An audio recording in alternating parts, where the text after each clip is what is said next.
You've been parking on my lawn all week. Yeah. Yeah, because it's just grass. Before I tell you what happened, comment where you're watching from. The first time it happened, Daniel thought it was just careless parking. But by the third time, his fresh mowing lines were crushed flat under someone else's tires. That's when he realized it wasn't a mistake anymore. And what happened next turned into the most unforgettable lawn lesson the entire neighborhood had ever seen. Daniel Carter had lived on that quiet cul-de-sac for nearly 8 years.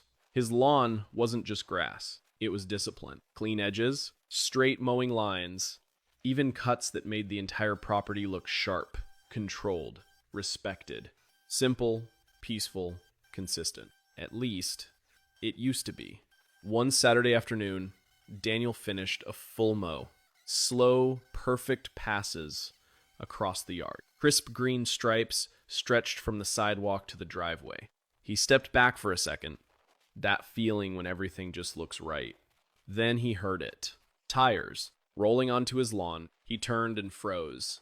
A large silver SUV had pulled halfway onto the strip of grass he had just finished cutting, not brushing it, not barely touching it, sitting on it like it belonged there.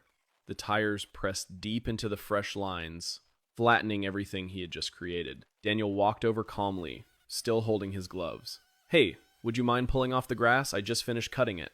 The young couple next door barely looked at him. "Oh yeah, we'll move it in a minute." Daniel nodded, stepped back. 5 minutes passed, then 10. The SUV never moved, and that's when it clicked. They didn't see his lawn as something that mattered. They saw it as space, extra space, convenient space, space they could take whenever they wanted. The next week, it happened again. Fresh lines, clean edges, same SUV, rolling right back onto the grass, like it had every right to be there. This time, Daniel didn't rush over. He just stood there, watching the tires slowly erase the pattern he had just made. He walked over anyway, calm, controlled. "Can you move it off the lawn?" The man didn't even turn his head. "We'll move it later." Daniel kept his voice steady. "I just cut that." The woman shrugged.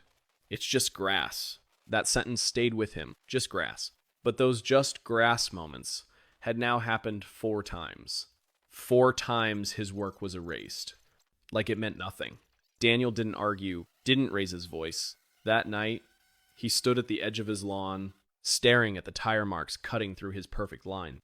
And slowly, an idea formed. Not angry, not loud, just precise. Because sometimes the best way to teach respect isn't with words, it's with consequences people can't ignore.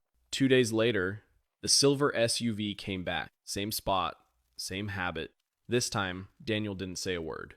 He just watched, then quietly picked up his phone. Don't miss part 2.